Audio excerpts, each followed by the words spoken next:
ఓం నమో భగవతే వాసుదేవాయ. ముందుగా మా దీక్షా గురువైన లోకనాథ్ స్వామి మహారాజ్కి ప్రణామాలు చేసుకుంటూ, మా శిక్షా గురువైన రేవతి గోపి మాతాజీ, జగ్జీవన్ జగన్ దాస్ ప్రభుకి ప్రణామాలు చేసుకుంటూ, దసరాని మాతాజీ ఎప్పుడు చెప్తున్నారు మన శిక్షా గురువుని దీక్షా గురువుని అస్సలే మర్చిపోకూడదని. అందుకని తప్పకుండా గుర్తు చేసుకుంటూ ఈరోజు క్లాస్ మొదలు పెడదాము. ముందుగా మాతాజీ మనకి, అంటే నేను ధ్రువ చరిత్ర గురించి చెప్పాలనుకున్నాం కానీ నాకు కుదరలేదు. రసరాణి మాతాజీ చెప్పేశారు. కాకపోతే దాంట్లో మన ధ్రువ చరిత్ర అంటే ముందుకు వెళ్దాం కొంచెము ఏం జరిగిందో. ధ్రువ మహారాజు గురించి చెప్పాలంటే ఆయన ఉత్తానపాదుని యొక్క కుమారుడు. అంటే ఉత్తానపాదుడు ఎవరంటే స్వయంభూ మనువు యొక్క ఆ కుమారుడు అనమాట. ఆయనకి ఉత్తానపాదకి ఇద్దరు భార్యలు, ఒకళ్ళు సురుచి ఒకటి సునీత. సురుచి కుమారుడేమో ఉత్తానపాద, తప్పు చెప్పాను. ఆ, సురుచి కొడుకు ఉత్తముడు అనమాట, సునీతి కొడుకు ధ్రువుడు. అయితే ఒకరోజు ఉత్తానపాద దగ్గరికి వెళ్ళి ఆయన అడుగుతాడు అనమాట. తండ్రి తోడ మీద కూర్చోవాలని కోరుకుంటాడు ధ్రువుడు. కానీ తండ్రి మళ్ళీ సురుచి సవతి తల్లి వచ్చి కూర్చొనివ్వదు.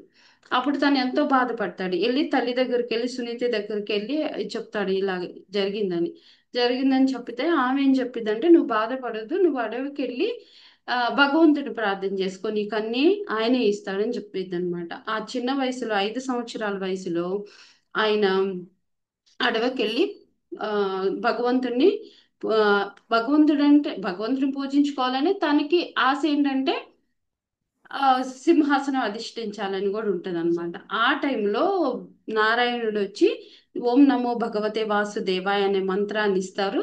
తర్వాత ఆయన ఒక్కొక్క రోజు ఒక్కొక్క రకంగా పూజ చేస్తాడనమాట. అంటే ఫస్ట్ డే వచ్చేసి ఒక్కసారి పండు తింటా ఉంటాడు. తర్వాత ఫస్ట్ మంత్ లో 3 డేస్ అన్నమాట. తర్వాత సెకండ్ మంత్ లో వచ్చేసి 6 డేస్ కి ఒక్కసారి ఆకులు తింటాడు. తర్వాత 3 మంత్స్ లో మొత్తం మీద 3 నెలల్లో 3 సార్లు మాత్రమే నీళ్లు తీసుకుంటాడు. 4వ నెలలో వచ్చేసి 12 రోజులకు ఒక్కసారి గాలి తీసుకుంటాడు. 5వ నెలలో ఏం చేస్తాడంటే శ్వాసని బిగబెట్టేసి భగవంతుడి మీదే ధ్యానంతో ఉంటాడు. తర్వాత బొటన వేలు మీద ఆ ఉమ్, తపస్సు చేస్తాడు. బొటన వేలు మీద ఉంటే భగవంతుడిని మనసులో పెట్టుకున్నాడు కాబట్టి భూమి ఒకవైపుకి కుంగిపోతుంది. అప్పుడు భగవంతుడు ప్రత్యక్షమయ్యి ఆయనకి వరాన్ని ఇస్తాడనమాట. తర్వాత ఆయన 36,000 సంవత్సరాలు రాజ్యాన్ని పరిపాలిస్తాడు. తర్వాత ధ్రువ మహారాజుగా ఆ ధ్రువతారగా నిలిచిపోతాడు అనమాట. తర్వాత మన శ్లోకాల్లోకి వెళ్తే ఈ రోజు వచ్చిన శ్లోకాలు మనది ధ్రువ వంశజుల వర్ణనం గురించి చెప్పుకోబోతున్నాము. అయితే దీంట్లో ముందుగా మనము విదురుడు గురించి చెప్పుకోవాలి. ఎందుకంటే విదురుడు ఎంతో భక్ భక్తుడు అనమాట. ఆయన గురించి చెప్పుకొని మనం శ్లోకాలు స్టార్ట్ చేస్తాం. విదురుడు మరి మైత్రేయుడు ముని ఏంటంటే వాళ్ళ మధ్య సంభాషణ మనకి ఎక్కడి నుంచి జరిగిందంటే భాగవతంలో 3వ స్కందం 5వ అధ్యాయం నుండి ప్రారంభమవుతుంది. విదురుడు ఏంటంటే తన కుటుంబాన్ని తన దేశాన్ని విడిచిపెట్టి, అంటే తన అతను ఎక్కడంటే గంగా నది జన్మస్థలమైన ఆ స్థానం దగ్గరికి వెళ్ళి మైత్రేయ మునిని కలుస్తారనమాట. ఆ ఈ ప్రాపంచిక కార్యక్రమాలు అసంతృప్తికి దారితీస్తున్నాయి అనేసి, కాబట్టి సంతృప్తిగా ఆనందం పొందాలనేసి జ్ఞానం కోసం మైత్రేయ ముని దగ్గర భాగవతం నేర్చుకోవాలని వెళ్తాడనమాట. వెళ్ళినప్పుడు ఏంటంటే ఉద్ధవుడు ద్వారా శ్రీకృష్ణుని సూచనల ప్రకారం మైత్రేయముని విదురుడికి ఉపదేశం చేయమని చెప్తారనమాట. అప్పుడు ఇది ప్రారంభమవుతుంది. తర్వాత పర ఈయన పరమాత్మ స్వభావాన్ని మరియు ఆ, ఎలా అంటే ఎప్పుడు కూడా భగవంతుడి గురించే వినాలనుకుంటాడు. ఏ విషయాలు వినాలని విదురుడు అనుకోడు అనమాట. విదుడు బాగా దైవిక సేవ గురించి అడుగుతాడు. దాని ద్వారా నిజమైన సంతోషాన్ని ఎలా పొందొచ్చు అని తెలుసుకోవాలని, భగవంతుని అవతారాలు, విశ్వ సృష్టి వీటి గురించి అన్నిటి గురించి తెలుసుకోవాలని కోరుకుంటాడనమాట. అయితే మనం ధ్రువవంశంలో ఈ శ్లోకాల్లో ఈ చాప్టర్లో వచ్చి 13వ అధ్యాయంలో మొత్తం మనకి 49 శ్లోకాలు ఉన్నాయి. ఫస్ట్ శ్లోకము శ్రీ సూత ఉవాచ.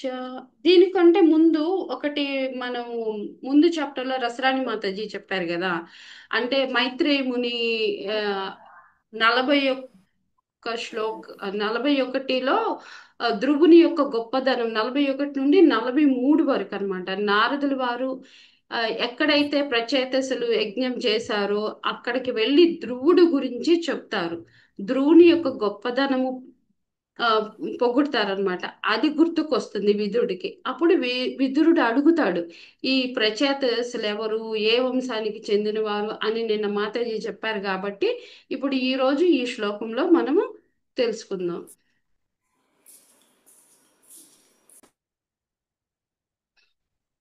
सूत उवाच निशम्य कौशारविणो प्रवन्नितं ध्रुवस्य वैकुण्ठपदाधिरोहणम् प्ररूढभावो भगवत्यदोक्षजे प्रष्टुं पुनस्तं विदुरः प्रचक्रमे.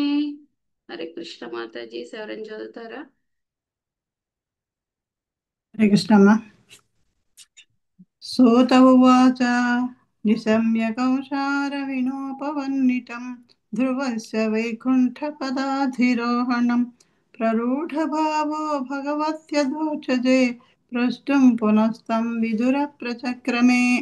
సౌనకాది ఋషులతో సూత గోస్వామి ఇట్లు పలికెను. ధ్రువుడు విష్ణు పదమును చేరుటను మైత్రేయ ఋషి వివరింపగా విని విదురుడు అమిత భక్తి భావ సమన్వితుడయ్యను. పిమ్మట అతడు మైత్రేయుని ఇట్లు ప్రశ్నించాను. Hare Krishna. Thank you. Hare Krishna Mataji, thank you. ధ్రువుడు విష్ణుపాదం చేరుటకు మైత్రేయ మునిని అడుగుతారు కదా. అదేంటంటే దీనికి ముందు మనము ఏం చేద్దామంటే అసలు ఈ మొత్తం 49 శ్లోకాలని వివరించుకుందాం ఎట్లాగో అని. అంటే 1 నుండి 5 వరకు విదురుడు ప్రచేతస గురించి అడుగుతారనమాట. తర్వాత 6 నుండి 20 వరకు ఏంటంటే మైత్రేయుడు ధ్రువుని వారసుల గురించి వివరిస్తాడు. వేణువుని తర్వాత వచ్చి 10 నుంచి 11 వరకు ఏంటంటే ఉత్కలుడు పిచ్చిగా కనిపిస్తాడు కాబట్టి మంత్రులు అతని సోదరులైన వత్సరుని రాజుగా పట్టాభిషేకం చేస్తారు. 12 నుంచి 18 వరకు ఏంటంటే వత్సర వంశస్థులు 7వ రాజైన అంగమహారాజు అతని కుమారుడు వేణుని దుష్ట ప్రవర్తనకు విసుగు చెంది ఇంటి నుండి బయటకు వెళ్ళిపోతాడు, ఎవరు, అంగమహారాజు. తర్వాత మనకి 19 నుండి 20 వరకు ఏంటంటే కోపంలో ఉన్న ఋషుల శాపంతో వేణువు మరణిస్తాడు. వారు అతని దేహాన్ని మదించి పృథు మహారాజుని సృష్టిస్తారనమాట. తర్వాత వచ్చేసి 21 నుండి 24 వచ్చి ఆ వేణు గురించి విదురుడు ఆశ్చర్యంతో మరియు వి విచారణ వ్యక్తం చేస్తాడు. తర్వాత 25 నుంచి 30 వరకు అంగమహారాజు అశ్వమేధ యజ్ఞంలో పూజలు చేస్తారు కదా, సరైన అన్ని విధి విధానాలతోనే చేస్తారు. అయినప్పటికీ దేవతలు రారు. అప్పుడు ఆయన అంటారు, నా వైపు నుండి ఏదైనా నేరం జరిగిందా అని ఆరాధిస్తారనమాట. అప్పుడు 31లో అంగమహారాజు తన గత జన్మలో చేసిన పాపాల కారణంగా అతనుకు చేసావు, నువ్వు గత జన్మలో పాపాలు చేసావు కాబట్టి ఇలా జరిగిందని ఆ పూజారులు చెప్తారు. తర్వాత 32 నుంచి 34 వరకు ఏంటంటే దేవతలను సంతోష పెట్టే కొడుకును పొందడానికి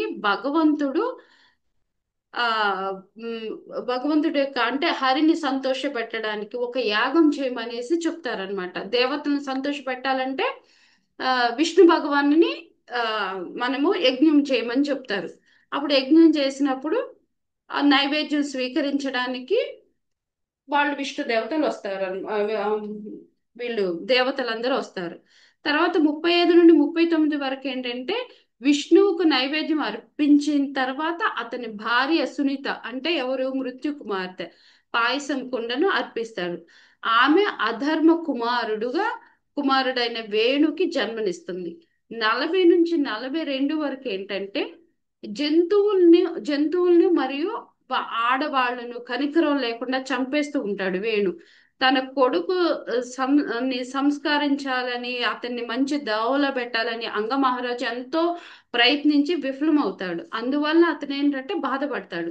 తర్వాత 40 నుంచి 47 వరకు ఏంటంటే కొడుకు గురించి అంగమహారాజు మంచి కొడుకు కంటే చెడ్డ కొడుకే మేలు అతన్ని అంటే అది అతన్ని నిర్లిప్తం చేస్తుంది అనమాట. ఆ నిర్లిప్తం వల్ల అతను ఏంటి అడవికి వెళ్ళిపోతాడు. అడవికి వెళ్ళిపోతాడు. 48 నుంచి 49లో ఏంటంటే మంత్రులు అంగమహారాజు కోసం వెతుకుతారు, అడవికంతా ఎతుకుతారు కానీ దొరకడు. అయిన తర్వాత వచ్చి వాళ్ళకి ఋషులకి చెప్తారనమాట. ఇప్పుడు ఈ శ్లోకంలో మన మాతాజీ చదివారు కదా. తర్వాత ఏంటంటే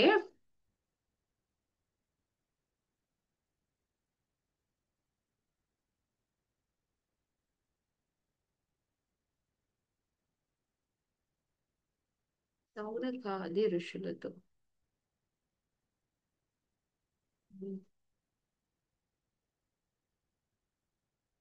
అంటే మనకి భక్తులు గురించి వినాలని మనకి ఒక రకమైన ఆనందం అనేది వస్తుంది. విదుడు ఎంత ఆనందం పొందాడు ఇప్పుడు. విదుడు భగవంతుడి గురించి ఇంకా తెలుసుకోవాలని మైత్రేయ మునిని పదే పదే అడుగుతూ ఉంటాడు కదా. ఇంకా ఏం జరిగింది, ఇంకా ఏం జరిగింది అని చెప్తూనే ఉంటాడు. అలాగే ఎందుకంటే ఇప్పుడు ఇంకా ఎవరు మనకి చైతన్య మహాప్రభు ధ్రువ చరిత్ర గురించి మళ్ళీ ప్రహ్లాద చరిత్ర గురించి ఎన్నిసార్లు విన్నా కానీ దానిలో ఒక ఆనందం అనేది వాళ్ళకి కనిపిస్తూ ఉంటది అనమాట. ఇంకా వినాలి, ఇంకా వినాలని. అలాగే మనము భగవద్గీత విన్నాం అనుకో, ఒకసారి విన్నప్పుడు ఒక రకమైన ఆనందం వస్తుంది. దాంట్లో ఇంకా చాలా విషయాలు ఉంటాయి. ఒక్కొక్కసారి ఈ విషయం మనం చదివామా అన్న విషయం అనిపిస్తుంది. ఎన్నిసార్లు చదివినా మనకు ఆనందం అనేది వస్తూనే ఉంటది. అలాగే ఇప్పుడు ఈ సపోజ్ మన గోపిక గీతంలో 3:30 అవ్వగానే మాతాజీలందరూ ఏం చేస్తారు, ఒక రోజు క్లాస్ ఉండదు, క్లాస్ ఉండకపోయినా క్లాస్ ఆన్ చేసుకొని మాతాజీ ఈ రోజు క్లాస్ లేదా, మాతాజీ ఈ రోజు క్లాస్ లేదా అని అడుగుతూ ఉంటారు. ఎందుకంటే వాళ్ళకి ఆ క్లాసు అనేది ఆ భాగవతం గురించి వినాలనే కుతూహలము ఒక ఆనందం వాళ్ళల్లో ఉందన్నమాట. అందుకని వాళ్ళు అలా అడుగుతూ ఉంటారు. అలాగే మనకి ఎంత ఎంత కొన్ని విషయాలు ఏంటంటే భగవంతుని గురించి మనం వినాలన్నా భగవంతుడి యొక్క ఆ విగ్రహాలు చూసినప్పుడు వాళ్ళలో ఇప్పుడు మనకి నేను రోజు ఇస్కాన్ టెంపుల్కి వెళ్తా, అక్కడ రాధమ్మని కానీ కృష్ణని కానీ చూస్తున్నప్పుడు అలాగే చూస్తూ ఉండిపోవాలనిపిస్తుంది. అంత అందంగా ఉంటారు. వాళ్ళ మొహంలో ఉన్న ఆనందం మనకి ఎంతో ఆనందాన్ని కలిగిస్తూ ఉంటుంది అనమాట. మనకి అక్కడ బోర్ అనేది కొట్టదు. అట్లాగే ఆ ఇప్పుడు ఈ గోపిక గీతం మనకి మొదలుపెట్టి 6 సంవత్సరాలు అవుతుంది. 2009లో కోవిడ్ లో మొదలు పెట్టారు. ఆ రోజు నుంచి ఈ రోజు వరకు ఒక్క రోజు కూడా క్లాసు మానలేదు. ఎప్పుడన్నా పండగలప్పుడు అట్లాగా అడిగితే సెలవు ఇవ్వటం తప్ప ఎప్పుడూ ఆగలేదు. కానీ ఆగడ ఆపేద్దామన్నా మాతాజీలు అస్సలు ఊరుకోరనమాట. మాతాజీ రోజు క్లాస్ కావాలి మాతాజీ అని ఎంతో ఆనందంగా ఉత్సుకత అడుగుతూ ఉంటారు. అట్లాగే మాకు ఇక్కడ దుబాయ్లో కీర్తన మేళ జరుగుతుంది. కీర్తన మేళ జరిగినప్పుడు ఆ 3 రోజులు పొద్దున్న 9 గంటల నుంచి రాత్రి 10 గంటల వరకు కూడా ఎంత అదే హరే కృష్ణ మంత్రం, వేరే ఏమి కాదు. హరే కృష్ణ మంత్రమే చెప్తూ ఉంటారు. కానీ ఆ హరే కృష్ణ మంత్రం బోర్ కొట్టదు. అదే కదా పొద్దున్న 9 నుంచి నైట్ 10 వరకు వింటున్నా, 3 రోజులు వింటున్నా. ఇంకా లాస్ట్ లో అయిపోతుంది అన్నా కానీ హరి బోల్ ఇంకా పాడండి, ఇంకా పాడండి అని చెప్తూ ఉంటారనమాట. అంటే అది మనకి ఒక ఆనందాన్ని ఇస్తుంది.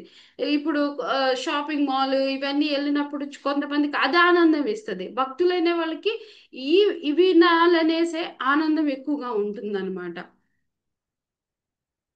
మనము రెండో శ్లోకానికి వెళ్దాం.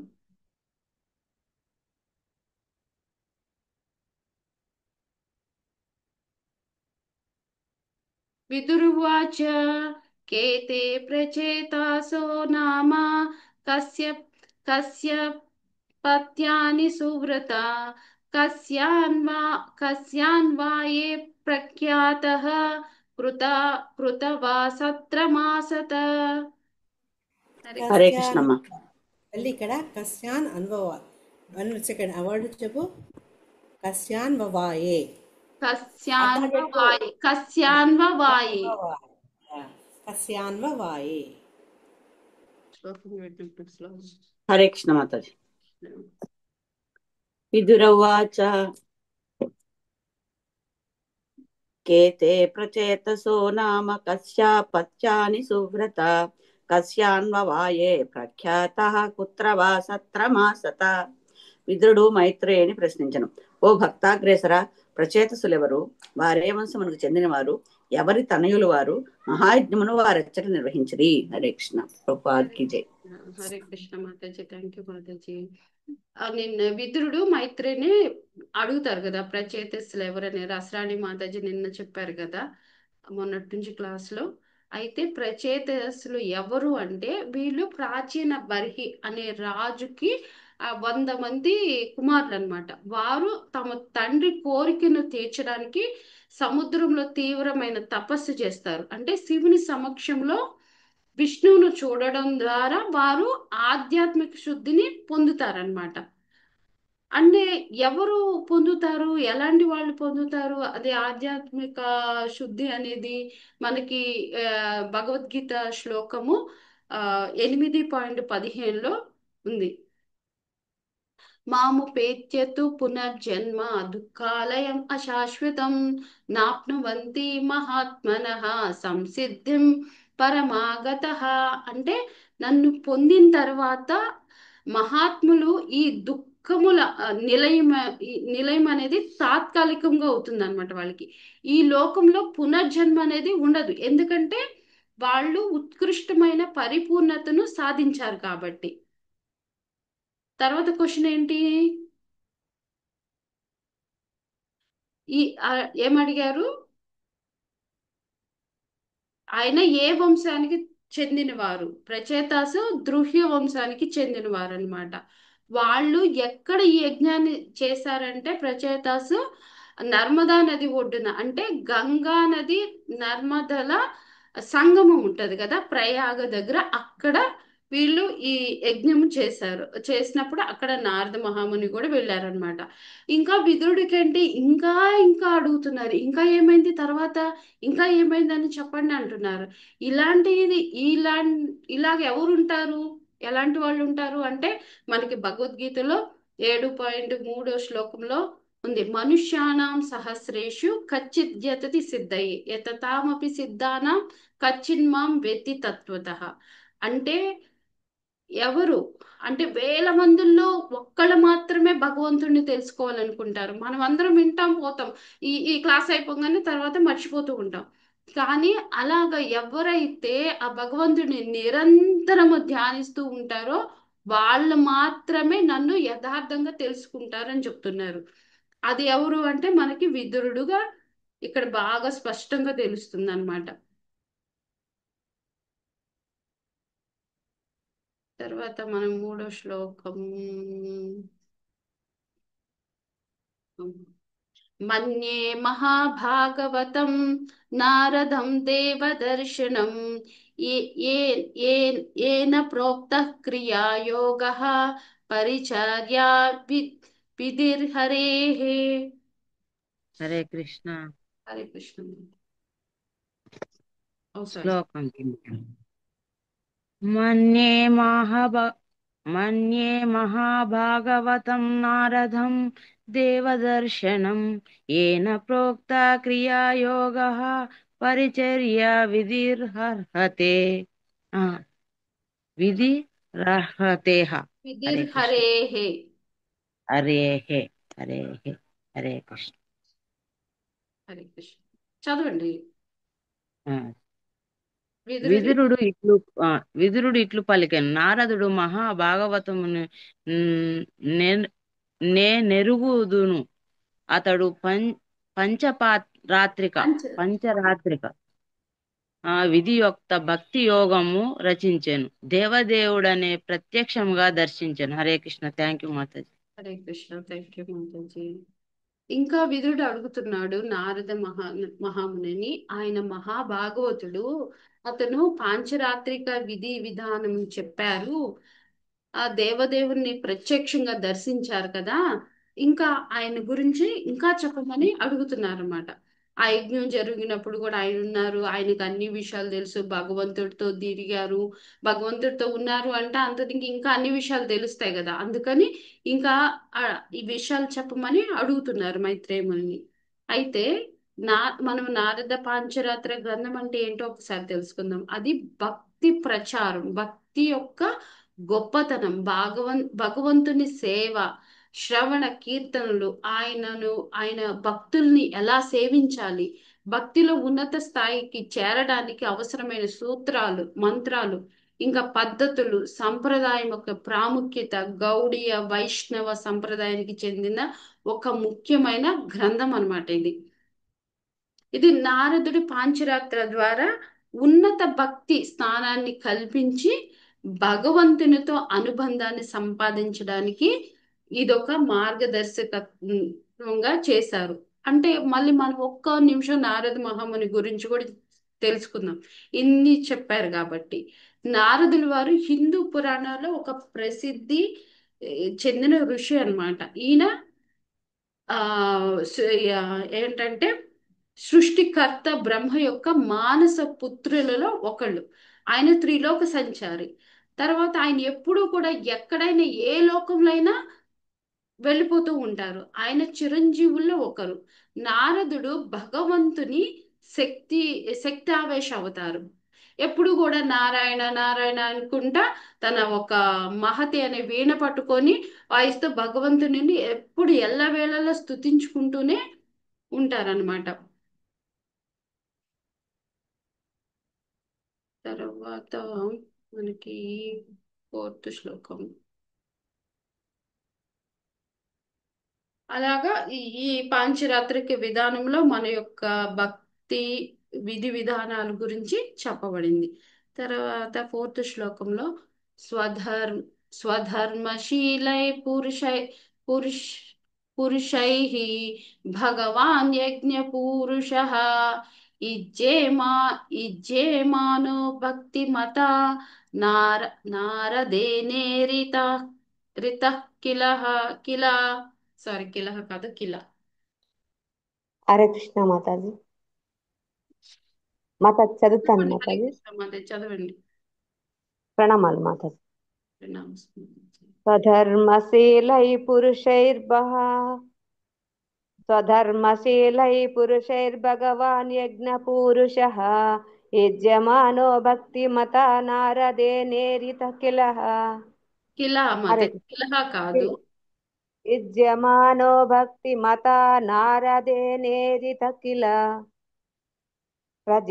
ప్రజేతసులు ధర్మానుష్ఠాన పరులై యజ్ఞమును నిర్వహించుచు ఆ విధముగా భగవానుని ప్రసన్నత కొరకై అర్చనము చేయునప్పుడు ధ్రువుని దివ్య గుణములను నారదముని వర్ణించెను.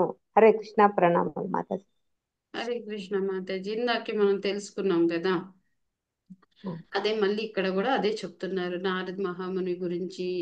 ఆయన ఎలా తిరుగుతాడు ఏంటి అనేసి అన్ని విషయాలు మనం ఇక్కడ తెలుసుకున్నాం అనమాట. అలాగే మళ్ళీ ఇక్కడ బ్రాహ్మణుల గురించి చెప్తున్నారు. 4 రకాల వృత్తి ధర్మాలు నా చేత సృష్టించబడ్డాయని చెప్తున్నారు భగవంతుడు. తర్వాత ప్రతి ఒక్కరు కూడా భగవంతునికి అంటే ప్ర ఈ నారద పంచరాత్రంలో అన్ని విషయాల గురించి చెప్పారు కదా, అదే మనకి భగవద్గీతలో కూడా చెప్పబడింది. భగవద్గీత 18.45లో స్వే స్వై కర్మణ భారత సంసిద్ధం లభతే నరః స్వకర్మ నిరత సిద్ధిం యథా విందతి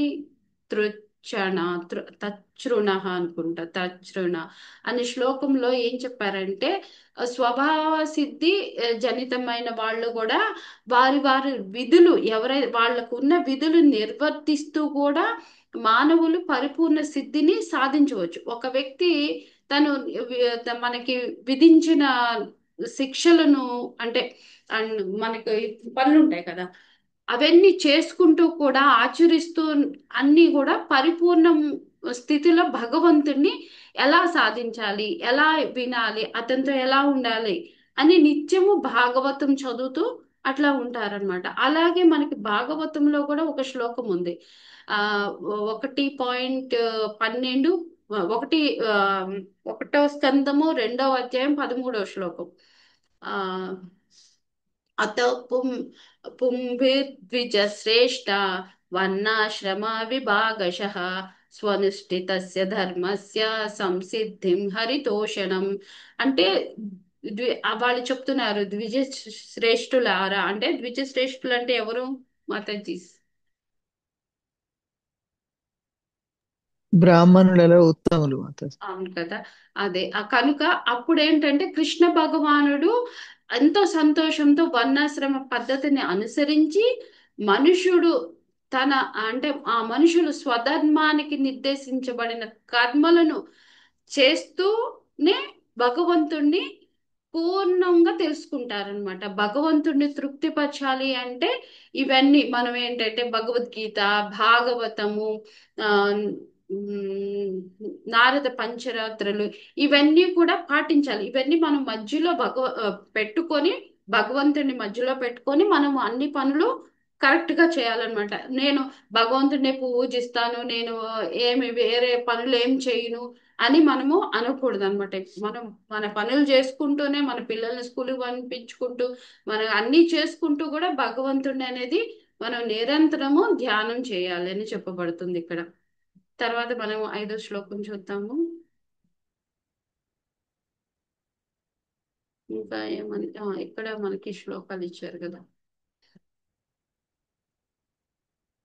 యాస్తా దేవర్షిణ తత్ర వర్ణితా భగవత్కథాః మహ్యం శుశ్రూషవే బ్రాహ్మన్ కార్సేన చష్టు చష్టుమర్హసి.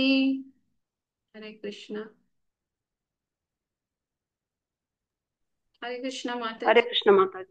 కృష్ణ హరే మాతాజీ. కృష్ణ మాతాజీ. యస్తా దేవార్షిణా తత్ర వర్ణితా భగవత్కథాః మహ్యం శుశ్రూషావే బ్రాహ్మన్ కర్ణుస్నేవ నాచష్టుమార్హసి.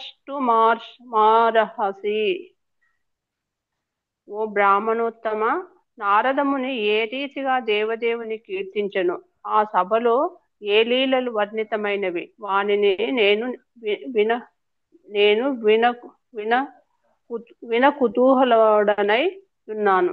భగవత్ కీర్తన అంతయు నాకు వర్ణింపుడు. హరే కృష్ణ మాతాజీ.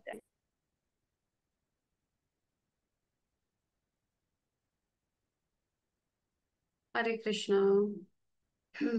అంటే ఇక్కడ ఏం చెప్తున్నారు, భగవద్గీత గ్రంథం, శ్రీమద్ భాగవతం, ఇవన్నీ కూడా ఈ లీలలు ఎలాగ వినాలి మనము? భక్తులు భగవంతుని గురించి, ఆయన బోధనల గురించి ఎప్పుడు కూడా వినాలని కుతూహలంతో ఉంటారనమాట. అప్పుడు ఏంటంటే మనకి ఎలాగ వినాలి అంటే మచ్చిత్త మద్గత ప్రాణ బోధయంత పరస్పరం కథయంత చ మాం నిత్యం తుష్యంతి చ రమంతి చ. మనం చెప్పుకున్నవి అవి అంటే విన్నవి అవన్నీ కూడా మళ్ళీ మళ్ళీ మనము గుర్తు చేసుకోవాలి. ఇప్పుడు ఈ రోజు క్లాస్ జరుగుతున్నప్పుడు మనం ఒక్కోసారి క్లాస్కి అటెండ్ అవ్వలేకపోతాం. అప్పుడు మాతాజీ వాళ్ళు అడుగుతాం, మాతాజీ నిన్న ఏమైంది, నిన్న క్లాస్లో ఏం జరిగింది? లేకపోతే కొంతమంది మాతాజీలు, మాతాజీ నిన్న రికార్డ్ రాలేదు మాతాజీ, రికార్డ్ పెట్టండి అని కుతూహలం ఉంటది అనమాట. అట్లాగే ఎప్పుడు కూడా మనం నిరంతరము మనకేంటంటే ఆ విషయాలు వినాలి అనే ఆసక్తి ఉన్నప్పుడు మాత్రమే ఇలా అడుగుతాం. లేదంటే ఇవి ఏమైందిలే ఈ రోజు ఒక్కరోజు క్లాస్ వినకపోతే అట్లా అనిపిస్తూ ఉంటది. ఎవరు మన గోపిక గీతంలో ఎవరు వచ్చినా కానీ మాతాజీ ఒక్కరోజు క్లాస్ మిస్ అయినా కానీ ఆ క్లాస్ని మళ్ళీ మళ్ళీ వినాలని కోరుకుంటా ఉంటారు. బాబాయ్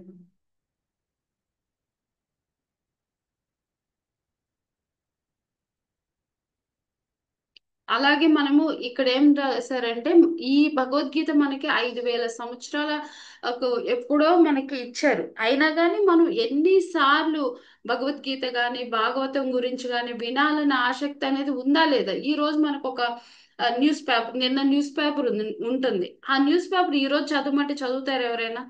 అది నిన్నటిది కదా, ఏం చదువుతాంలే అనుకుంటాం, చదవలేం. కానీ అదే భాగవతం భగవద్గీత ఎన్నాళ్ళ నుంచి ఉందో మన ఇంట్లో, కానీ ఎప్పుడు తీసినా కానీ అది కొత్తగానే ఉంటది. ఎప్పుడు అంటే చదవటంలో కొత్త కొత్త విషయాలు తెలుసుకుంటాం అనమాట. అట్లాగా ఆ అందుకనే మనం ఎప్పుడు కూడా భగవద్గీత భాగవతాన్ని నిరంతరము పఠించాలని చెప్తున్నారు. తర్వాత మైత్రేయ ఉవాచ ధ్రువస్య చోత్కలః పుత్రః పితరి ప్రసిద్ధే వనం సార్వభౌమాశ్రి శ్రియం. హరే కృష్ణ మాతాజీ. ఉండు మాతాజీ. హరే కృష్ణ. సార్వభౌమాశ్రియం నైచ్చాత్ అధిరాజసనం పితుః. చెప్పండి మాతాజీ. హరే కృష్ణ మాతాజీ. చదవాలా మాతాజీ? చదవండి చదవండి. మైత్రేయ ఉవాచ ధ్రువస్య చోత్కలః పుత్రః పితరి ప్రస్థితే వనం సర్వభౌమాశ్రియం నచ్చేదది రాజాసనం పితుః.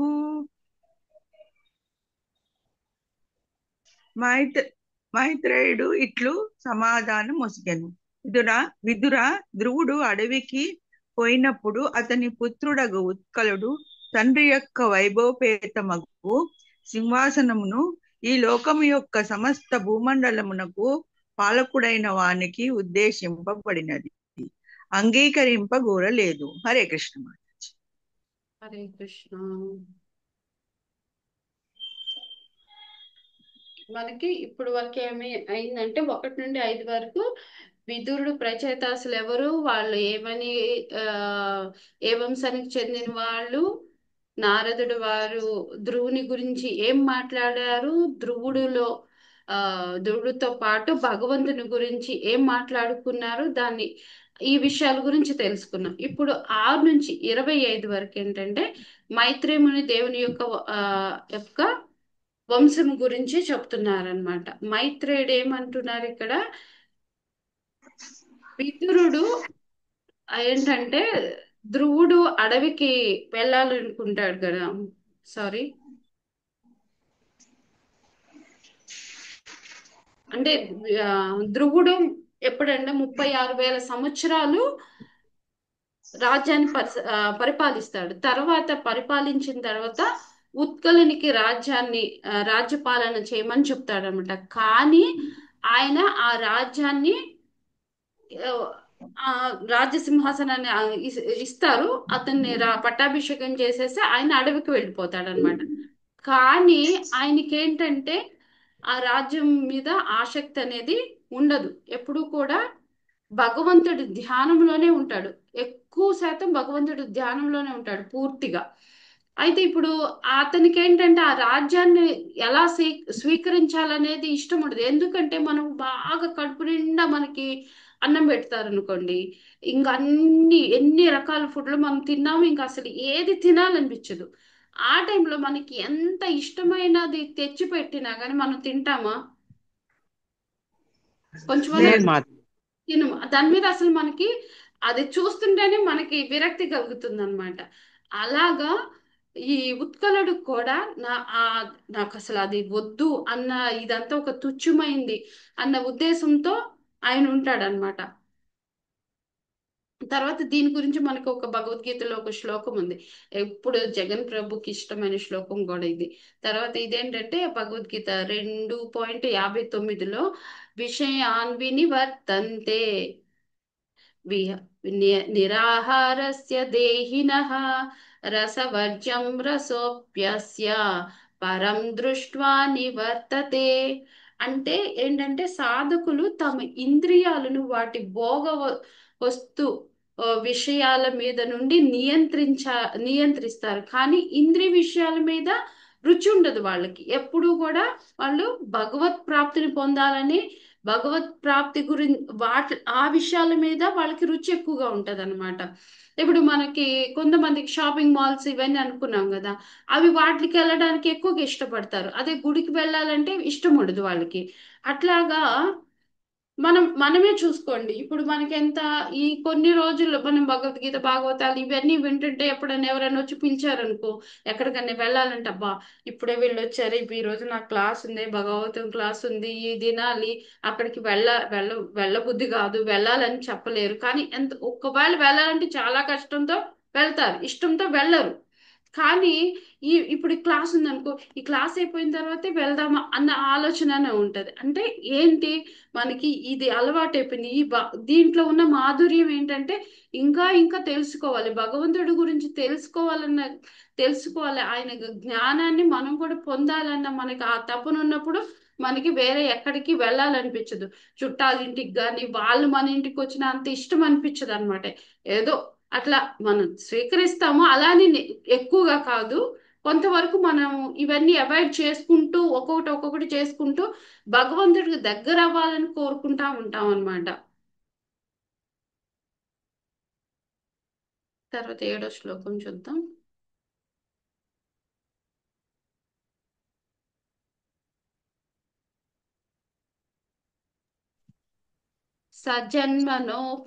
పశాన్ సజన్మనోపశాంతాత్మా నిస్సంగः సమదర్శినः దదర్శ లోకే వితతాత్మా ఆత్మానం లోకమాత్మని. హరే కృష్ణ. ప్రణామ మాతాజీ. దదర్శ లోకే సజన్మను వితతం వితతం మాతాజీ ఓకే. ఆత్మానం లోకమాత్మని. హరే కృష్ణ. సజన్మనోపశాంతాత్మా నిసంగః సమదర్శనః దదర్శ లోకే వితతం. హరే కృష్ణ. దదర్శ లోకే వితతం ఆత్మానం లోకమాత్మని. పుట్టుక నుండి ఉత్కలుడు పూర్ణ సంతుష్టుడును, ప్రపంచము పట్ల అనాసక్తుడును అయ్యుండెను. సమస్తము పరమాత్మని యందే నిలిచి ఉన్నట్లుగాను, మరియు పరమాత్ముడు ఎల్లరి హృదయమునందు విరాజమానుడైనట్లుగాను గాంచగలిగినందున అతడు సమదర్శి అయి ఉండెను. హరే కృష్ణ. థ్యాంక్ యూ మాత.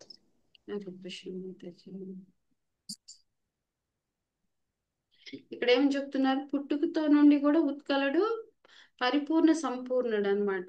ధ్రువుని యొక్క కుమారుడు యొక్క, అంటే కొంతమందికి మాత్రమే అలాంటి లక్షణాలు వస్తాయి. అలాంటి వాళ్ళలో ఈ ఉత్కలుడు ఒకడనమాట. ఉత్కలుడికి ఆయన ధ్రువుని యొక్క లక్షణాలు రావడం, అతను ఎక్కువగా భగవంతుని గురించి ధ్యానించడం ఉంటది.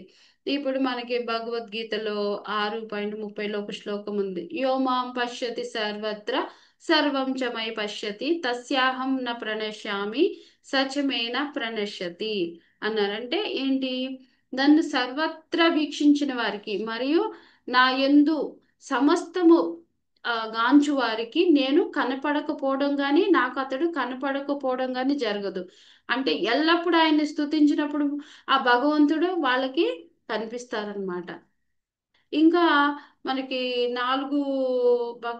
భగవద్గీత 4.9 అధ్యాయంలో కూడా ఇలా చెప్తారనమాట. మయా తదమిదం సర్వం జగదవ్యక్తమూర్తినా మత్సాని సర్వభూతాని నచాహం తేష్వస్థితం. అంటే సమస్త జగత్తు అవ్యక్త రూపము నాచే ఆవరించబడి ఉన్నది, జీవులన్నీ కూడా నాయందే ఉన్నాయి అని చెప్తున్నారు భగవంతుడు. కానీ నేను వాని యందు ఉండను. అంటే భగవంతుడు అన్ని జీవుల్లోనూ ఉన్నట్టే ఉంటారు, కానీ ఉండరు అన్నమాట. ఆయన అందరిలో భగవంతుడిని చూస్తారు, భగవంతుడు అందరిలో చూస్తున్నాడు. అంటే మనం అందరం సమానమా అంటే ఇక్కడ ఇంకా ఏం చెప్తున్నా అంటే, ప్రభుపాద వారు ఇలా చెప్తున్నారు, ప్రతి వస్తువు కూడా అతడే అని అతడని కాదనమాట. ప్రతి వస్తువులో అతడని కాదు. అంటే ఒక పరమాత్ముడు ఆయా జీవుల్లో వివిధ దేహాలను బట్టి భేదభావం చూపిస్తారనమాట. అంటే అందరి హృదయంలో ఉన్నాడని భగవంతుడు పరమాత్మ. అంటే ఎవరికి కనిపిస్తాడు పరమాత్మ అనేది, అది అంటే మహాభాగవతులకు మాత్రమే భగవంతుడు కనిపిస్తారనమాట. మన అంటే వాళ్ళతో మనం సమానం అని కాదు, మనమందరం సమానమే, కానీ భగవంతుడు మనతో సమానం కాదు. దీన్ని ఏమంటారు? మనమందరం సమానమే, కానీ భగవంతుడు మనతో సమానం కాదు. చాలా సార్లు రేవతి గోపి మాతాజీ అచింత్య భేదాభేద భేద విభ అవును మాతాజీ, అచించే భేద అన్నమాట. అంటే పరమాత్మునికి మరియు ఆయన శక్తులకి మధ్య ఉన్న సంబంధము చాలా లోతైనది. అంటే అది మానవ మేధస్సుకు తర్కానికి అందనంత దూరంలో ఉంటుందన్నమాట. అందుకే దీన్ని ఏంటంటారంటే అచింత్య, లేదా అంటే ఊహించలేనిదని అంటాం అన్నమాట. మనమందరము మళ్ళీ భగవంతుడు అంశ అయినప్పటికీ మనము భగవంతుడు ఒకటే అని అనుకుంటారు. కానీ ఉత్కలుడు ఏంటంటే అందరిలో కూడా భగవంతుడు ఉంటారు అనుకున్నాడు. భగవంతుడు అందరిలో ఉంటాడు అంటే మనమందరము కూడా మనమందరం కూడా భగవంతుని యొక్క అంశలం అన్నమాట. కానీ ఉత్కలుడు ఏంటంటే అందరిలో చీమ దోమ ఏ దేంట్లో అయినాను భగవంతుడిని చూశాడు. అలాగే మనకి చైతన్య మహాప్రభు కూడా అలాగే అన్నిట్లోనూ అలా చూశారు. అలా ఎవరుంటారు అంటే మహాభాగవతులు అనేసి. మళ్ళీ మనకి అంటే భాగవతంలో ఒక శ్లోకం ఉంది. తితిక్షవా కారుణిహ సుహృదో సర్వదేహినాం అజాత శత్రు శాంత సాధవ సాధు భూషణ. అంటే ఎవరైతే ఓర్పు, కరుణ, సర్వజీవుల ఎడల మిత్రత్వము అనను సాధు లక్షణాలు ఉంటాయో అతడు అజాత శత్రువు అన్నమాట. శాంతుడు, శాస్త్రములకు కట్టుబడి ఉంటాడు. అతనికి అన్ని గుణములు కూడా ఉత్తానపాదుకున్నాయి. ఇవన్నీ ఎవరికి ఉన్నాయి? ఉత్తానపాదులకు ఉన్నాయి అనమాట. ఈ శాంతం అనేది, శత్రుతో లేకపోవడం అనేది, శాస్త్రాలకు అనుగుణంగా కట్టుబడి ఉండటము, ఇలా అన్ని కూడా అలాంటి ఎవరికి సాధ్యమైంది అంటే భగవత్ భాగవతులకు మాత్రమే సాధ్యమవుతుంది అనమాట.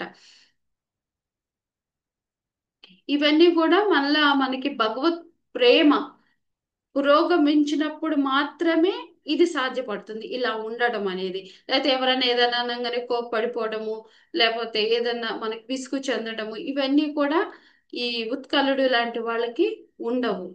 అందరిలో కూడా భగవంతుని చూస్తాడు. భగవంతుల్లో అందరిని చూడడం అనేది ఎప్పుడు సాధ్యమవుతుందంటే భక్తిలో మనం పూర్తిగా నియుక్తులమైన ఉన్నప్పుడే మాత్రమే ఇది సాధ్యమవుతుంది. ఉత్కలుడు అంత ఉత్తమమైన స్థితికి చెందినవాడు అనమాట. మాతాజీ అర్థమవుతుందా? అర్థమవుతుంది మాతాజీ. హరే కృష్ణ. మాతాజీ. అవును మాతాజీ. హరే కృష్ణ. లాస్ట్ శ్లోక. ఆత్మానం బ్రహ్మ నిర్వాణం ప్రత్యస్తమిత విగ్రహం అవబోధ అవబోధ అవబోధన అవబోధ రసైకాత్మ్యం ఆనందం ఆనందం అను అను అను ఉత్తమమా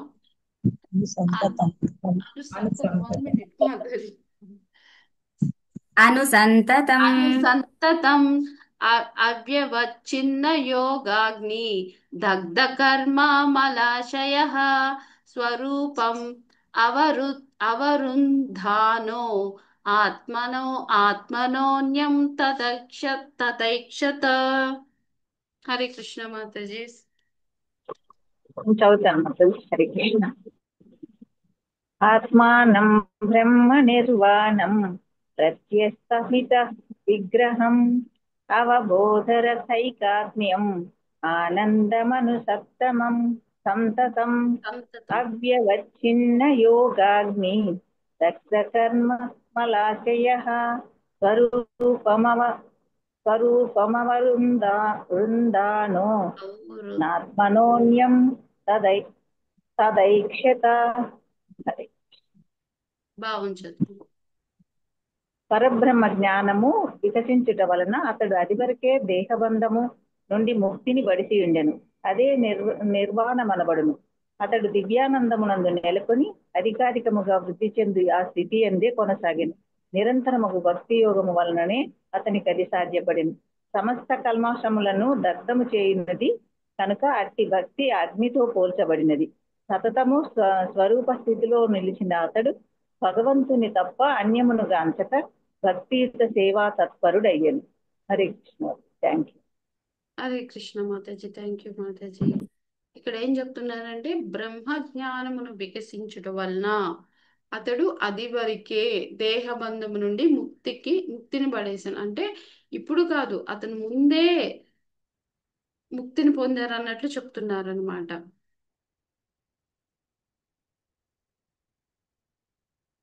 మనం ఎగ్జాంపుల్, మనము ఇదివరకు ఎలా ఉండేవాళ్ళం, ఇప్పుడు ఎలా ఉంటున్నాం మాతాజీ? అప్పటికిప్పటికి మనలో ఏమన్నా తేడా ఉందా?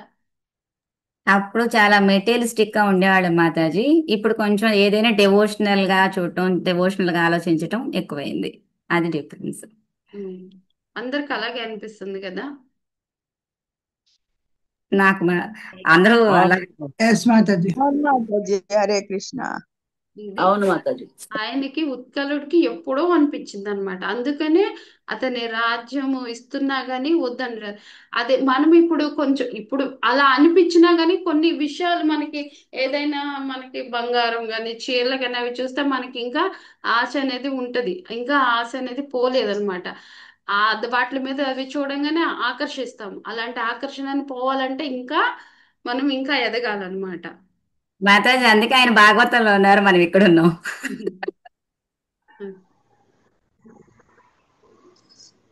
అదే పూర్తిగా మనం భక్తి భావంలో ఉండాలంటే ఉత్కళుడు ఇంకా ఎలా ఉంటుందో ఇక్కడ మనకి చెప్తున్నారు. ఈ భక్తి అనే పదాన్ని ఏంటంటే అగ్నితో పోల్చారన్నమాట. బయట మనకు ఉన్న ఈ చెత్త అంటే మనం కాల్ చేసినప్పుడు మనకేంటి బూడిదిగా మారుతుంది కదా. అదే భక్తి మార్గంలో ఉంటే మనలో ఉన్న అవలక్షణాలు అంటే అవన్నీ కూడా పోతాయి అన్నమాట. అవి అంటే మనలో ఉన్న అవలక్షణాలు ఏంటి? కామ క్రోధ మద మాత్సర్యాలు పోయి స్వరూపమైన సిద్ధికి మనకి వస్తుంది. మన స్వరూపమైన స్థితి అంటే ఏంటి? ఈ వీర స్వరూపై కృష్ణ నిత్యదాస్. ఇది మీరే చెప్తారు అనుకున్నాం. జీవేర స్వరూప నోటెడ్ అయింది మాతాజీ, అదే ఉంది మనసులో, అదే అందుకే వస్తుంది. జీవేర స్వరూప హోయి కృష్ణేర నిత్యదాస్ అనమాట. ఇలాగా మనకి అగ్ని లాంటి భక్తి ఎప్పుడైతే మనలో వస్తుందో మనలో ఉన్న కామ క్రోధ మాద మాత్సర్యాలన్నీ పోతాయి అన్నమాట. ఇదే నిజమైన స్వరూప స్థితికి మనం వచ్చినట్లు. అప్పుడు భగవంతుడు భక్తి సేవ తప్ప మనకి ఏది కూడా కనపడదన్నమాట. దీన్నే బ్రహ్మభూత స్థితి అంటారు. మనకి 18.45లో మనం చెప్పాం కదా. ఇక్కడ ఒక శ్లోకం ఇచ్చారు. బ్రహ్మభూత ప్రసన్నాత్మా న శోషతి న కాంక్షతి సర్వేషు భూతేషు మద్భక్తిం లభతే పరాం. అంటే ఏం చెప్తున్నారు? దివ్య స్థితి ఎందు నెలకొనిన వాడు శీఘ్రమే ఎమ్మటే పరబ్రహ్మభూతిని పడి పూర్ణానందమును పొందగలుగుతాడనమాట. ఎవరైతే ఇట్లా ఉన్న వాళ్ళు, ఇది మనకి పొందాలంటే చాలా కష్టము. తర్వాత మనకి అలాగే ఇదే విషయాన్ని చైతన్య మహాప్రభు కూడా ఇలా చెప్తున్నారు. చేతో నమాజనం పాపణం శ్రేయ కైరవ చంద్రికా వితరణం విద్యావధు జీవనం. అంటే భక్తి యోగమే సర్వ ఉత్కృష్టమైన యోగ విధానము.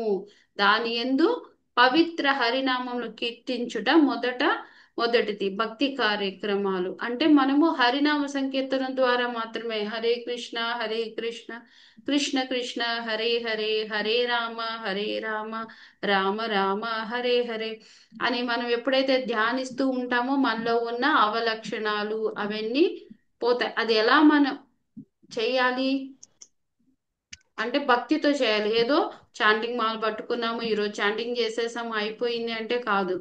ఎప్పుడు కూడా మనము భక్తితో అది చేస్తున్నప్పుడు మనకు ఉన్న అవలక్షణాలు అనేవి పోతాయి, మనలో భక్తి అనేది పోతుంది. మనం చాంటింగ్ చేస్తున్నప్పుడు, మనం ఒక్కొక్క బీట్ జరుపుతున్నప్పుడు ఆ చాంటింగ్ శబ్దాన్ని మన చెవులతో వినక వినాలన్నమాట. అప్పుడే మనము 16 రౌండ్లు చేసినట్టు. ఏదో 16 రౌండ్లు చేసాము అయిపోయింది అనేసి పక్కన పెట్టేస్తూ ఉంటాం. అట్లా కాదు, అది చేసే విధానము మనం వినేటట్లు ఉండాలన్నమాట. మళ్ళీ అలాగే మనము ప్రసాదం మనం చేయాల్సిందండి సత్సంగంలో ఉండటము, ప్రసాదం స్వీకరించడము, చైతన్య తర్వాత ఇంకా ఏంటి,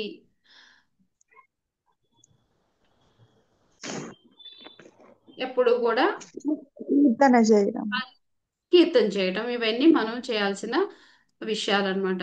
బ్రహ్మభూత అంటే ఫస్ట్ ఏంటి మనకి బ్రహ్మభూత స్థితులు. దీని గురించి ఆలోచించే వాళ్ళు ఏంటంటే అగ్నిలాగా ఎలా అగ్నిలా పోల్చారు.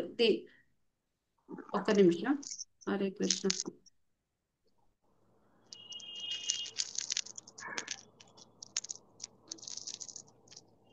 సారీ, ఇక్కడ మనకి ఇంకొక ఒక శ్లోకం ఉంది. ఎలా అంటే భగవద్గీతలో 2:59లో ఇది చెప్పుకున్నాం మాతాజీ, ఇందాక కూడా చెప్పినట్టును. అదే మళ్ళీ ఇక్కడ కూడా విషయాన్ వినివర్తంతే నిరాహారస్య దేహిన రసవర్జం రసోప్యస్య పరమం దృష్ట్వా నివర్తంతే. అంటే సాధకులు తమ ఇంద్రియాలను వాటి భోగ విషయాలను నుండి నియంత్రించి వారి మాతాజీ కృష్ణవేణి మాతాజీ మీట్లోకి వెళ్ళరా, విషయాల మీద రుచి ఉండదన్నమాట. కానీ భగవత్ ప్రాప్తి పొందిన వారికి రుచి కూడా అంతమవుతుంది. వాళ్ళకి ఎవరైతే ఈ భగవత్ ప్రాప్తిని పొందుతారో ఈ మెటీరియల్ గా ఉన్న విషయాల మీద రుచి అనేది పోతుందన్నమాట. దేహభావం గురించి వాళ్ళు ఆలోచించరు.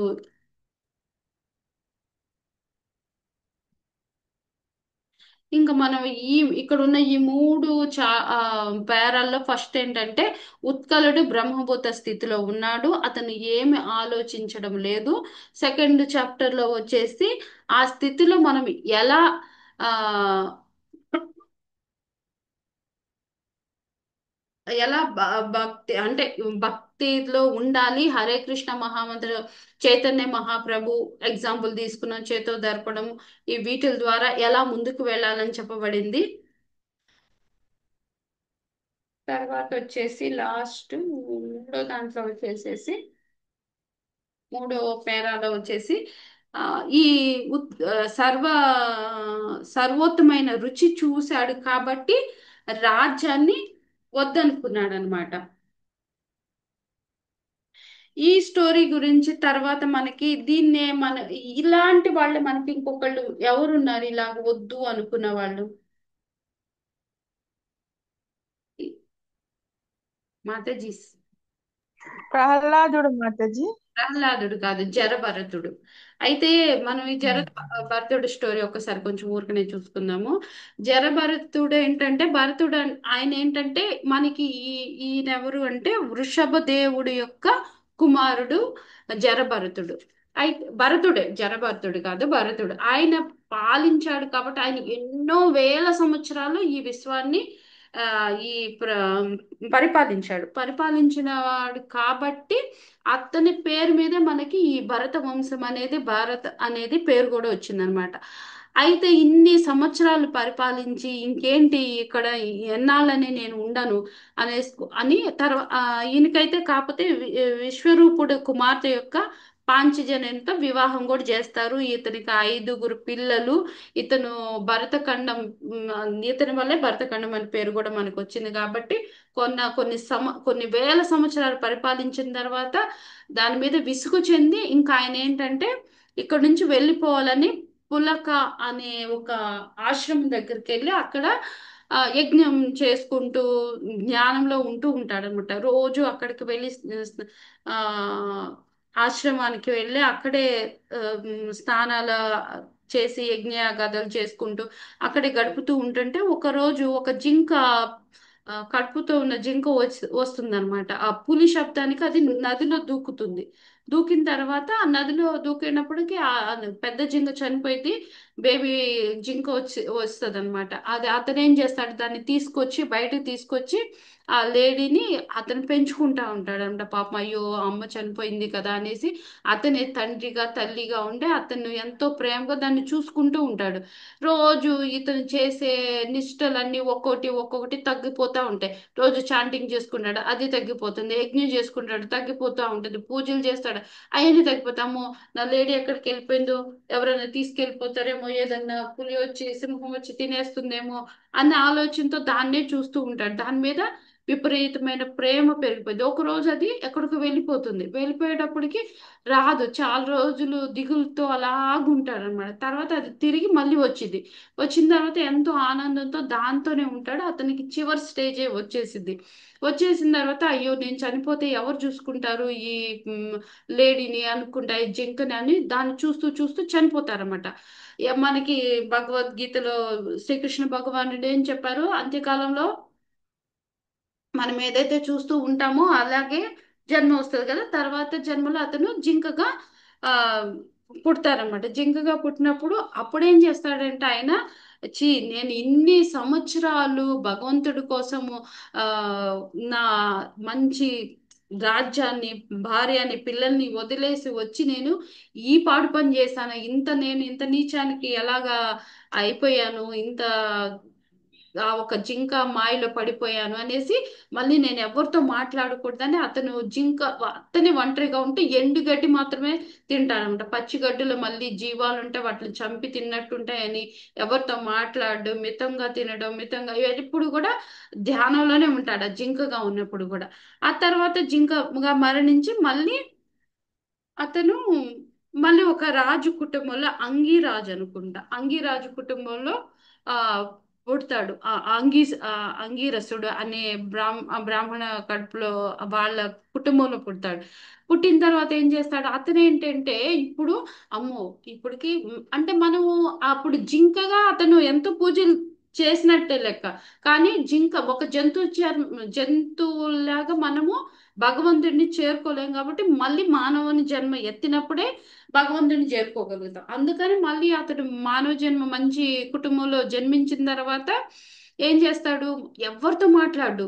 అతను పెద్ద అయిన తర్వాత కూడా అన్ని నేర్చుకున్నట్టు ఉంటాడు కానీ ఏమీ తెలియనట్టు ఒక మూగ జీవిలాగా, అసలు పిచ్చివాళ్ళలాగా ఉంటాడనమాట. ఇప్పుడు ఉత్కలుడు ఎలాగున్నాడో సేమ్ నాకేం తెలియదు అన్నట్లే, అంటే ఆయన జ్ఞానం కలవాడు లాగా ఉంటాడు. ఇతనేమో జ్ఞానం ఉన్నా కానీ జ్ఞానం లేని వాళ్ళలాగా ప్రవర్తిస్తాడు అనమాట. పిచ్చివాళ్ళలాగా ఉండి వాళ్ళ తమ్ముళ్ళు అనుకుంటారు ఇతనేంటి ఏమీ రాదు ఇతనికి అంటారు.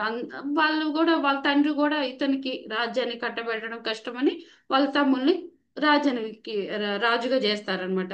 ఇతను ఏం చేస్తాడంటే, ఇంకా కొన్నాళ్ళు అమ్మో నేను పెళ్లి చేసుకున్నానంటే మళ్ళీ పిల్లలు పుట్టాలి, మళ్ళీ వీళ్ళతో ఉంటే ఇదంతా నాకు అంటుతుంది, నేను ఇంకా ఈ సంసారంలో నేను పడను, నేను భగవంతుని దగ్గరికి చేరాలంటే నేను ఇట్లాగే ఇంకా వెళ్ళిపోతాననేసి వెళ్ళిపోతూ ఉంటాడనమాట. వెళ్తూ ఉండంటే ఒక చోట హిందూ దేశపు రాజు ఏం చేస్తాడంటే, ఆయన రహుగణుడు, ఆయన ఏం చేస్తాడంటే కపిల దేవుణ్ణి కలవాలని అతని ద్వారా జ్ఞానాన్ని పొందాలనుకున్నాడు. కానీ అతను ఏంటంటే ఒక గర్వం, ఆ, నేను కపిల దేవుని కలుస్తానన్న గర్వంతో అతన్ని పల్లకి మోస్తూ ఉంటారు.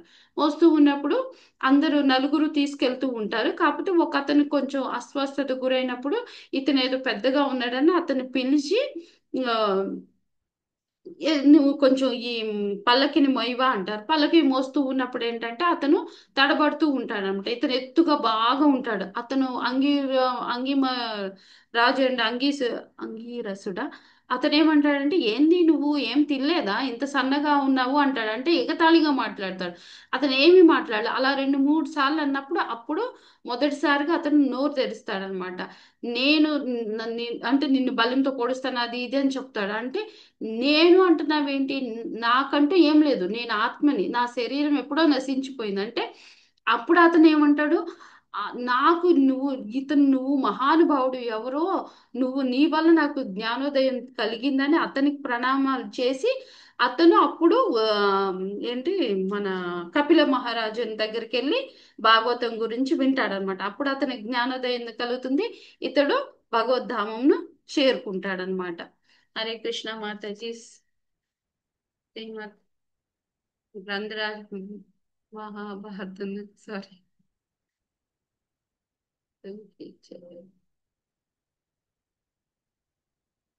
ఒకసారి రికార్డు. పర బ్రహ్మ జ్ఞానం అంటే రేవతి గోపి మాతాజీ అమ్మా చెప్పండి. మళ్ళీ ఇందాక అన్నారు కదా. పరబ్రహ్మ జ్ఞానం ఇక్కడ భగవంతుడి గురించి తెలుసుకోవడము, రెండు తన యొక్క స్థితి కూడా తెలుసుకోవడం, ఈ రెండు సైమల్టేనియస్గా వెళ్ళాలి. అందుకని ఇక్కడ ఇచ్చారు కదా, అది వరకే దేహబంధం నుంచి ముక్తి వడిసి ఉండేను. అంటే ఈ దేహాత్మ భావన నుంచి భగవద్భక్తుడిని, నేను ఇంతకుముందు చెప్పావు కదా, కృష్ణేరా అంటే మన స్థానం భగవంతుడి సేవకు అనే విషయం తెలుసుకుంటే ఆటోమేటిక్గా పరబ్రహ్మ జ్ఞానం కూడా ఇంకా వికసిస్తుంది. ఈ రెండు ఇంటర్ రిలేటెడ్ అని నాకు అనిపించింది అంటున్నా. అదే ఇక్కడ మళ్ళీ చెప్పారు కదా, భక్తి అనేది అగ్నితో కూడా పోల్చబడిందని. మనలో ఉన్న ఈ ఏదైతే ఉన్నాయో అవన్నీ కూడా ఇప్పుడు మనం చెత్తను ఎట్లయితే అగ్నితో కాల్చేస్తే మనకి ఏమి ఉండదో, అట్లాగే మనలో ఉన్న ఈ కామ క్రోధాలు కానీ ఏదైనా కానీ అహంకారం కూడా, ఇవన్నీ కూడా ఎలా నశిస్తాయంటే ఆ హరినామ సంకీర్తనం ద్వారా వీటి వల్లే కదా నశించేది. భక్తి యా అనేటటువంటి భక్తి వల్లే కదా మాతాజీ. భక్తి అవును. అనే అగ్నితో కాల్చబడుతుంది. ఆ, ఇక్కడ మన ప్రతి పదార్థంలో కూడా బ్రహ్మ అనే దానికి ఆత్మ అని ఇచ్చారు, పరబ్రహ్మ జ్ఞానం అనే దానికి అతను ఆత్మ పరమాత్మ, అన్నిట్లో పరమాత్మను చూడటం, అంతే కదా మాతాజీ. అవును రెస్టారెంట్ అవును మాతాజీ ఆ జ్ఞానం తెలియటంతో ఆయనకి ఇంకా ఎంతో ఈజీగా ఆయన దేహబంధం నుండి బయటకు వచ్చేసారు. అంటే నేను దేహం కాదు, నేను ఆత్మ అని తెలుసుకున్నాడు. అందరిలో కూడా ఆ పరమాత్మని ఆయన చూడటం మొదలు పెట్టాడు. అందువల్ల ఈ దేహబంధం నుండి విముక్తి పడ్డాడు. అవును. అట్లా హరే కృష్ణ. భరతుడు కూడా ఇదే కదా, అతను నిన్ను స్థూలంతో పొడి చేస్తాను అంటే నేను ఎప్పుడో చనిపోయాను, నువ్వు నా ఆత్మ నువ్వేం చేయగలుగుతావు. అది అక్కడ క్లియర్ గా డీటెయిల్ గా ఆ, తేలికగా చెప్పారు అన్నమాట. అన్నప్పుడు అప్పుడు దాకా ఉన్న అతని గర్వం కూడా అనిగిపోతుంది. నేను కపిలుని కలుస్తానన్న గర్వంతో ఆ పల్లకిలో మోస్తున్నప్పుడు నువ్వేం తినలేదా, నువ్వు ఇంత బక్కపలచ అంటే అతను బాగా బలిష్టంగా ఉంటాడు. అయినా అప్పుడే చాలాసేపు అయినట్టుంది, నువ్వు అలసిపోయావు, అందుకనేనా నువ్వు నడపలేకపోతున్నావు, ఎత్తుకోలేకపోతున్నావు ఈ పల్లకినే అంటాడు. అంటే అతని అహంకారం అనేది ఉంటది అనమాట అతని దగ్గర. ఎప్పుడైతే ఇతనితో ఇలా మాట్లాడతాడో అన్నప్పుడు అతనిలో ఉన్న గర్వం కూడా అణిగిపోతుంది. అతను కూడా మార్చాడు. ఇతను మీరు సామాన్యులు కాదు, ఏదో పెద్ద గొప్ప వాళ్ళు, గొప్ప జ్ఞాని అనేసి ఆయనకి ప్రణామం చేసి అప్పుడు అతను ఈయన ఎవరు కపిల మునిని కలవడానికి వెళ్తారనమాట. హరే కృష్ణ మాతాజీ. ఇంకేమైనా ప్రశ్నలు జవాబులు ఉంటే చెప్పండి. ప్రశ్నలు అడగొద్దు, జవాబులు చెప్పండి. బాగా మాతాజీ చెప్పారు మాతాజీ. ఇక్కడ అంగీరసుడు బ్రాహ్మణుడు అనుకుంటా మాతాజీ, రాజు కాదు. అంగీరసుడు ముని మాతాజీ. బ్రాహ్మణుడే, రాజు రాజు అని చెప్పారు. రాజు కూడా అనుకుంటా, మామూలు ఒక రాజు జ్ఞాని ఒక అంతే మాతాజీ, ఒక బ్రాహ్మణుడు. కాదు మాతాజీ, అదే అతను అంగీరసుడు, అది ఇతను దగ్గరికి వెళ్తాడు కదా, భరతుడు దగ్గర, అది అహోగణరాజు గురించి